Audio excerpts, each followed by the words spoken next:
Ẹ kú dédé ìwòyí, ẹ dẹ̀ káàbọ̀ sí orí tutorial ní èdè Yorùbá.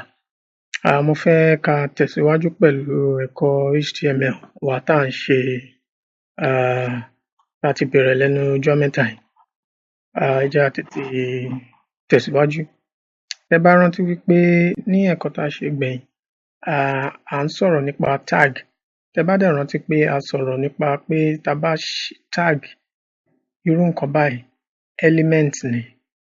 Irú tá bá kó gbogbo irú nǹkan báyìí pọ̀ báyìí, element ni. Irú eléyìí element ni.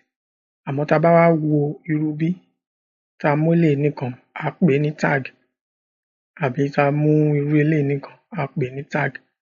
A dẹ̀ sọ wípé ká tó lè ní irú element báyìí, tá bá fẹ́ lo àwọn èdè kan nínú HTML, a gbúdọ̀ ṣí tag lẹ́gbẹ̀ẹ́ kan, a tún pa á dé lẹ́gbẹ̀ẹ́ kan. Ìyàtọ̀ tó wà nínú pé a ṣí tag àti tá pa á dé ni pé tá bá ṣí tag kò sí irú àmì yìí níbẹ̀ tá bá ń ṣí. Àmọ́ tá bá ń pa á dé, ẹ rí pé àmì yìí wà ńbẹ̀. Ìyẹn ni ìyàtọ̀. Ohun tá wá fẹ́ mẹ́nu bà lénìí ni àwọn tag tó jẹ́ pé kò ń ṣe pé a ní láti ṣí àbí ká tún pa á dé. Àwọn tag tó jẹ́ pé wọ́n kàn máa dá wà. Mo lè pe àkọlé tòní ní àwọn tag tó jẹ́ pé wọ́n máa ń dá wà. Ìyẹn túmọ̀ sí pé àwọn yẹn a ní láti ṣí wọn àbí ká pa wọ́n dé báyìí ká tó lè lò wọ́n. Àwọn kàn máa dá wà ńtiwọn ni. Àpẹẹrẹ irú bí, irú tag bí tá pè ní BR, bí àti rí tá pè ní BR. Eléyìí máa ń jẹ́ kí a fi àyè sí àwọn nǹkan tá bá kọ. Irú nǹkan tá kọ, irú bí báyìí ńsìnyí, ẹ rí pé kò sáyè kankan ńbí. Tẹ́ bá wò apá bí, láàárín ọ̀gẹ̀dẹ̀ àti ọsàn, kò sáyè kankan ńbẹ̀ níbí báyìí. Ẹ rí pé gbogbo àwọn méjèèjì wà pọ̀ ni. Irú tá bá lo BR báyìí, kẹ́ wá wo iṣẹ́ tó máa ṣe. Tag yìí ńsìnyí, kò sí pé a pa nǹkan kan dé àbí a ṣí nǹkan kan. Ó kàn dá wà báyìí ni. Ó yé yín? Kò sí pé element kan wà. A lè ní gbogbo ẹ̀ báyìí jẹ́ element, àmọ́ òun gẹ́gẹ́ bí tag ó dá wà ni. Ẹ jẹ́ á fi pamọ́ ká save ẹ̀, ká wo bó ṣe máa rí lórí website tá ń kọ́ ní orí browser yìí. Ẹ ti rí báhun? Ẹ rí pé ó ti fi àyè lẹ̀ sáàárín ọ̀gẹ̀dẹ̀ àti ọsàn. Ẹ jẹ́ á tún wo tag tó máa ń dá dúró mìíràn ká fi yẹn ṣe ká fi yẹn wo irú láàárín ajá àti ọ̀bọ. Ẹ rí pé kò sáyè láàárín ajá àti ọ̀bọ. Ẹ jẹ́ á wá wo tag míì tá pè ní HR. E àti rí, HR.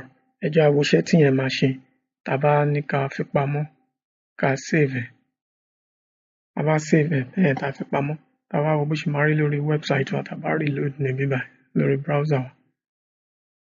Ẹ rí ìyàtọ̀ tó dé bá nígbà tá fi HR sí. Ẹ rí pé ó fa ìlà sí àárín ajá àti ọ̀bọ. Ìyẹn túmọ̀ sí wípé àwọn tag tó ń dá dúró yìí, irú BR iṣẹ́ tó ń ṣe ni pé tá bá fẹ́ fi àyè sílẹ̀ láàárín àwọn ohun tá tò sílẹ̀ àbí àwọn ohun tá kọ sílẹ̀, òun la máa ń lo BR. Èyí tó jẹ́ HR rèé, tá bá fẹ́ fa àmì, ẹ rí bí àmì náà ṣe lọ. Ó lọ láti apá òsì sí apá ọ̀tún. Irú ìlà báyìí táwọn elédè Gẹ̀ẹ́sì ń pè ní horizontal line, òun ni a máa ń lo HR fún. Ó yé yín? Ẹ jẹ́ á tún wo tag àdádúró míì. Gbogbo yín lẹ mọ̀ pé tá bá máa ṣe website, ó máa ń dáa nígbà míì kí a fi àwòrán sí. Irú tá bá fẹ́ fi àwòrán ká ní irú àwọn èso tó wà ńbí sí orí website wa. Báwo la ṣe máa fi èdè HTML kọ́ lórí text editor wa ńbí tó máa fi jáde ní orí site wa tá bá wò lórí browser. Ìyẹn náà tá bá fẹ́ fi àwòrán sórí website wa, tá fẹ́ kọ́ ní èdè HTML, àwòrán, ohun tá máa ń lò láti fi àwòrán sí, òun náà jẹ́ tag àdádúró. Irú kí n mú pé mo fẹ́ fi àwòrán ọ̀gẹ̀dẹ̀ sí orí website mi níbí báyìí. Tag àdádúró tá máa ń lò wọ́n ń pè ní image, image.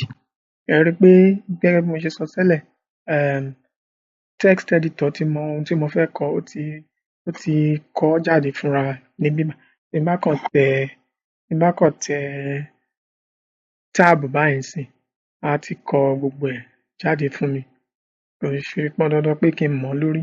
Tẹ bá dẹ̀ rántí pé mo ní irú nǹkan báyìí tí ó bá tiẹ̀ jẹ́ pé ẹ mọ ohun tó yẹ kẹ́ ẹ lò níbí, àmọ́ ẹ kàn mọ̀ pé ẹ fẹ́ fi àwòrán sórí website yín, ẹ kàn sáré gbé eléyìí ńsìn tó wà níbí. Ẹ lọ sórí Google, ẹ lọ wá lórí Google. Tẹ bá dẹ̀ dé orí Google, ara ibi tí Google máa kọ́kọ́ gbé jáde fún yín láti wá irú nǹkan báyìí. Ẹ rí pé W3 School tá ti ń lò láti ọjọ́ bíi mélòó kan tá ti bẹ̀rẹ̀ sí ní kọ́ èdè HTML yìí náà ló kọ́kọ́ gbé jáde fún wa. Ẹ wá lọ sórí W3 School yẹn, ẹ lọ wo bí a ṣe lè lo irú nǹkan báyìí. Tẹ bá débẹ̀, ẹ rí pé ó ti sọ fún yín pé ó ti gbé ìtumọ̀ tag yẹn jáde fún yín, ó dẹ̀ ti gbé bí ẹ ṣe lè lò ó jáde. Tẹ bá rí níbí báyìí, ẹ rí pé ó ti gbé img, ẹ tún rí src yẹn jẹ́ source. Ìyẹn jẹ́ source.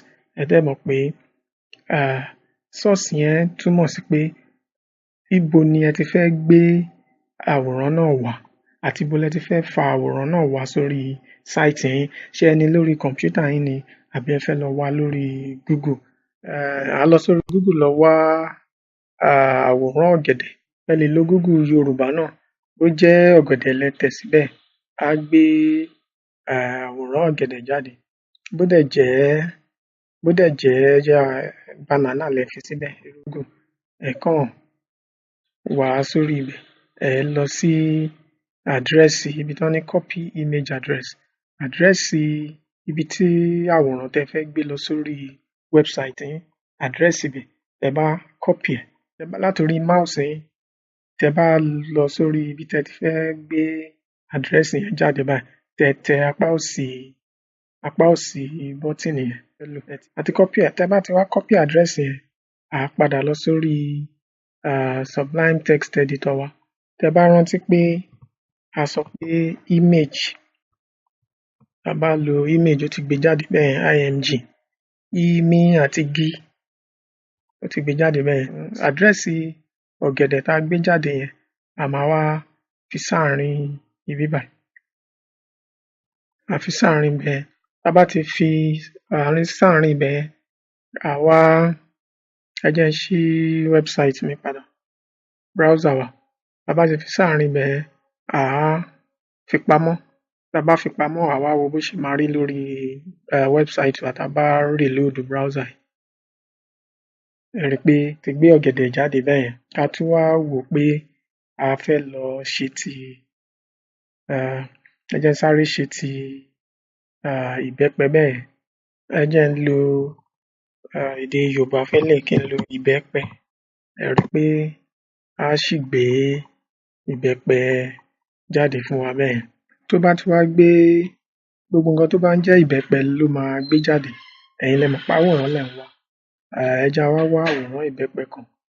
Irú eléyìí, ẹ jẹ́ á mú eléyìí, a tún gbé àdírẹ́sì ibi tí ìbẹ́pẹ eléyìí náà wà. A bá ti copy ẹ̀. A bá ti copy ẹ̀, a padà lọ sórí text editor wa. Abẹ́ ìbẹ́pẹ la fẹ́ kó wà. A tún lo tag àdádúró image. A wá fi àdírẹ́sì tá ṣe ti ìbẹ́pẹ tá ṣe gbé látòrí internet, a gbé òun náà síbẹ̀. Ẹ rí pé a ti gbé sáàárín ẹ̀ bẹ́ẹ̀. A tún fi pamọ́ níbí. Reload. Ẹ rí pé ó ti gbé ìbẹ́pẹ yẹn jáde bẹ́ẹ̀. A lè máa wò pé ó ti tóbi jù. Ohun tá wá tún lè ṣe ni pé tá bá tún padà lọ sórí W3 School, ká wo bí tag àdádúró titi àwòrán tá pè ní image, ká tún wo àwọn nǹkan tó wà ní inú ẹ̀ tá tún lè fi kún. Irú eléyìí ńsìn, tá a bá padà wá bẹ̀ ẹ́ rí pé bí a tún rí pé wọ́n tún kọ width àti height, èyí tó jẹ́ pé bí àwòrán náà ṣe máa fẹ̀ sí, bó ṣe máa fẹ̀ tó àti bó ṣe fẹ́ ga sí.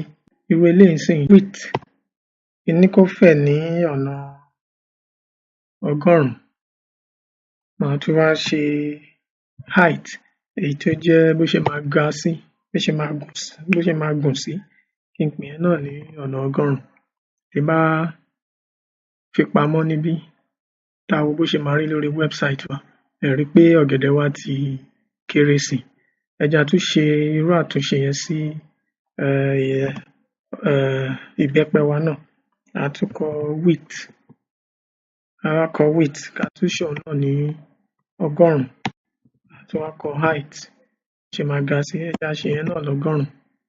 Tá a bá ti ṣe yẹn bẹ́yẹn, à á fi pamọ́ níbí. Tá a bá ti fi pamọ́, à á tún wá sórí website wa, à á reload, ẹ rí pé ó ti kéré sí i. Bí mo ṣe máa fẹ́ ká lò lórí website wa leléyìí. Mo lérò pé ibi tẹ́ ẹ ti bá ẹ̀kọ́ HTML yìí dé báyìí, ó yẹ kẹ́ ẹ ti lè ṣe àwọn nǹkan kan fúnra yín. Mo fẹ́ kẹ́ ẹ tún ṣeré pẹ̀lú gbogbo àwọn ohun tá a ti kọ́ lẹ́nu ọjọ́ mẹ́ta yìí, kẹ́ ẹ lè mọ̀ pé ẹ̀yin náà ti lè ṣe àwọn nǹkan díẹ̀díẹ̀ pẹ̀lú HTML. A máa tẹ̀síwájú pẹ̀lú ẹ̀kọ́ yòókù lórí HTML yìí ní ọjọ́ iwájú. Ẹ má gbàgbé láti subscribe sí orí channel wa tẹ́ bá fẹ́ràn àwọn tutorial wa tí à ń ṣe ní èdè Yorùbá. Kẹ́ ẹ dẹ̀ tẹ èyí tó jẹ́ bí agogo yìí náà, kẹ́ ẹ lè máa mọ̀ ní gbogbo ìgbà tá a bá ti fi tutorial tuntun sórí channel wa, títí tutorial ní èdè Yorùbá. Ẹ ṣé gan.